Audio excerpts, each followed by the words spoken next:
there is a problem. There's a disease of bad villains out in cinema.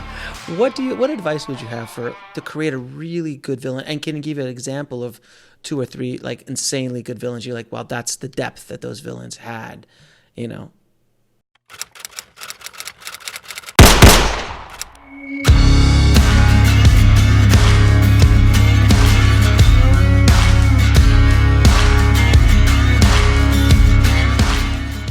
Let's think about it. So, obviously, the best villains don't understand that they're villains. Every villain is a hero, and so the best villains think that they are doing what needs to be done, and they have very good reasons for why they're doing it, whether they're moral reasons or other reasons. Some villains I've especially loved: Tilda Swinton's character in Michael Claiborne. I'm messing up the title. The George Clooney movie. Yes. I know who you're talking about. Yeah, I remember. Michael Clayton. Thank you. She's fantastic in that she's weak in really fascinating ways. I love that she's ballsy and tough, but she's also vulnerable in ways that you don't often see villains. And so I thought it was a brilliant characterization there.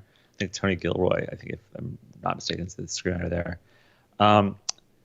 Other villains I love. I mean, one of my favorite movies of all time is Aliens, and the alien queen, you don't think of it as being a character, but its motivations are so clean and pure. And that's a movie that's all constructed around sort of the horror of motherhood. It's Ripley as a mother, Ripley playing a mother role that she wasn't expecting, a surrogate mother to Newt, and the alien queen as the evil version of that mother. They're brilliantly balanced between the two of them. And so I think in the movies that I love, you see that that is exactly the right villain or antagonist to challenge this specific hero or protagonist in the story. So like a mirror, image, of like. So I always use Batman and the Joker, like they're literally polar opposites, and they're perfect for each other. Yeah.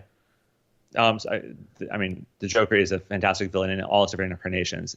Whether he's a force of pure chaos or a force of just twisted love. There's lots of ways to play the Joker, but I think he's iconic for all those reasons.